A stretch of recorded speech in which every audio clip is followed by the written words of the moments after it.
میرا مقصد یہ ہے کہ ابھی آپ جو لوگ زندہ اور سلامت ہیں ان کی اصلاح کے لیے، ان کی بقا کے لیے، ان کے فائدے کے لیے یہ مشورہ دیتا ہوں ان صاحب حیثیت لوگوں کو جو مال زر جگیریں جمع کر کے خوش ہیں کہ اللہ کی ہم پر بہت بڑی رحمت ہے، ہمارے پاس بہت کچھ ہے۔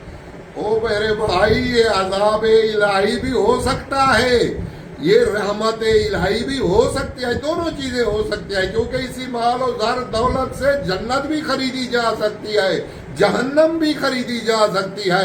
یہ تمہارے اوپر خدا نے فیصلہ چھوڑا ہے جو تم راہ حق میں کتنا خرچ کرتے ہو، راہ باطل میں کتنا خرچ کرتے ہو، یعنی کہ راہ ابلیس میں کتنی خرچ کرتے ہو، راہ خدا میں کتنی خرچ کرتے ہو۔ کیونکہ خدا تمہاری حیثیت نہیں دیکھے گا، تمہاری شخصیت نہیں دیکھے گا، تمہاری دولت نہیں دیکھے گا، تمہاری شکل و صورت نہیں دیکھے گا کہ تم کس خاندان سے تعلق رکھتے ہو۔ خدا تمہاری نیت کو دیکھے گا کہ دیکھو خدا نیت کو بہت پسند کرتا ہے، جو چیز نیت سے کی جائے وہی اللہ کو پسند ہے کہ تمہارے سامنے ہے۔ پوری امت مسلمہ میں حضرت ابراہیم کی قربانی منائی جاتی ہے۔ کیا ہے وہ؟ راہ حق میں اللہ کے خلیل نے قربانی پیش کی، قربانی پیش کی راہ حق میں۔ ایمان بھی خدا پہ مضبوط تھا اور خدا کا حکم بھی مان رہا تھا۔ وہ جو لوگ کسی چیز کو قربان نہیں کرتے تھے وہ چیز بھی راہ حق میں قربان کر رہا تھا، لیکن وجہ کیا ہوئی؟ جو قربان ہو رہا تھا وہ بھی نبی تھا، جو قربانی دے رہا تھا وہ بھی نبی تھا، اور دونوں نبیوں کی یہ اس عمل کو یہ دل سے کر رہے تھے، یہ نہیں کہ مجبوراً کر رہے تھے، مصلحات خدا کو سمجھتے تھے، مرضی خدا کو سمجھتے تھے، خدا پہ ایمان مضبوط رکھا ہوا تھا انہوں نے، اس لیے وہ قربان ہونے کے لیے تیار تھا، وہ قربانی دینے کے لیے تیار تھا۔ لیکن پھر بھی اللہ نے کہا کہ میں نے اسے ذبح عظیم میں بدل لی، اس قربانی کو میں نے آئے خلیل پریشان نہ ہو، مطمئن ہو۔ بچے کو زندہ دیکھ کر پریشان کیوں ہو رہے ہو؟ اے بار الہ، آپ نے قربانی مانگی، میں نے قربانی دی، میں نے کوئی انکار تو نہیں کیا، نہ ہی میرے بیٹے نے انکار کیا کہ میں ذبح ہونے کے لیے تیار نہیں ہوں، ہم تو دونوں تیار تھے راہ حق میں قربانی دینے کے لیے، اور تم خدا پہ پورا پورا یقین رکھتے ہیں اور تیرے حکم کے خلاف تو ہم کرتے ہی نہیں، ہم نے تو قربانی دی ہے۔ اللہ کی ذات نے ارشاد فرمایا، اے میرا خلیل پریشان نہ ہو، تیری قربانی قبول ہے، تو نے دل سے دی ہے اور تیرے نیت پہ کوئی شک نہیں ہے، لیکن میں نے اسے ذبح عظیم میں بدلی ہے، وہ ذبح عظیم میں بدلی ہے۔ اے مالک، کیوں؟ بیٹے کو بچا کے اور دمبے کو ذبح کر دیا، ذبح دمبا ہو گیا، بیٹا بچ گیا، اتنی بڑی قربانی کو چھوڑ کے چھوٹی قربانی پہ آپ راضی ہو گیا، اس کو ذبح عظیم کا نام دے دیا، اس کی وجوہات بتائیے۔ اللہ کی ذات نے ارشاد فرمایا، اے میرا خلیل، تم نے اپنی آنکھوں میں پٹی باندھی، بیٹے کی آنکھوں میں پٹی باندھی، بیٹے کے ہاتھ پاؤں باندھے، اور اس لیے باندھے کہ کہیں محبت خدا کی راہ میں آڑے نہ آئے، تاکہ میرے ہاتھ کانپ نہ جائیں اور میرا بیٹا بدل نہ جائے۔ یہ تمہاری سوچ تھی، لیکن میں اللہ جو قربانی لیتا ہوں، آنکھیں کھلی ہوئی ہونی چاہیے، ہاتھ کھلے ہوئے ہونے چاہیے، پاؤں کھلے ہونے چاہیے، کیونکہ دیا میں نے ہے، لینے بھی میں لگا ہوں۔ پھر پریشانی کس چیز کی؟ ہاتھ کیوں کانپتے ہیں اور بدلتے کیوں ہیں؟ لیکن یہ اللہ کی ذات قربانی جو لیتی ہے وہ یہی قربانی لیتی ہے کہ دل سے دو، کیونکہ میرا ٹھکانہ دل ہے، میں دل میں رہتا ہوں، جو چیز دل سے مجھے دی جائے تو وہ میں قبول کرتا ہوں، جو مجبوراً دی جائے تو اسے میں قبول تو کرتا ہوں، لیکن فضیلت میں فرق ہے۔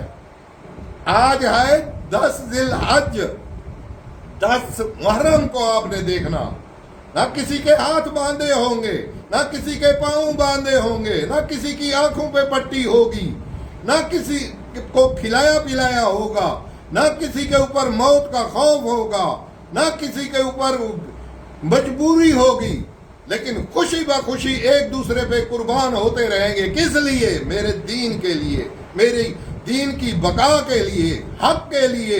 اور جو لوگ اس طرح سے میرے حق کے لیے اور میرے دین کے لیے قربانیاں دیں گے تو میں اسے ذبح عظیم دیتا ہوں، اسے ذبح عظیم کہتا ہوں. اس لیے اور جناب امام حسین علیہ السلام نے یہ قربانی دے کر بتا دیا. وہ مائیں بھی بتا دی جو بیٹوں کو ذبح ہوتا ہوا دیکھتی رہی، وہ بھائی بھی بتا دیے جو بھائیوں کو ذبح ہوتے ہوئے دیکھتے رہے، وہ خود بھی بتا دیے کہ کون سی شخصیت ہے جو اپنے آپ کو بھی قربان کر رہی ہے. تو اللہ کو ایسی قربانی کی ضرورت ہے. ان دولت مندوں کی ضرورت نہیں ہے جو دولت جیب میں رکھتے ہیں، جیسے فقیروں کو دیتے ہیں 10 روپے دے دو، 5 روپے دے دو، کچھ دے دو. صدقہ صدقہ ہے، صدقہ مستحق کے لیے ہے، پیشے ور لوگوں کے لیے نہیں ہے. جو مستحق ہیں ان کو صدقہ دو تو وہ واجب ہے، چاہے تم تھوڑا دو بہت دو، وہ واجب ہے، ان کو دینا تمہارا فرض ہے. جن پر واجب نہیں ہے، یہ جو پیشے گیر لوگ پھرتے ہیں ان کو دینا تمہارا یہ صدقہ نہیں ہے. تم بے شک صدقہ سمجھتے رہو، تمہاری مرضی.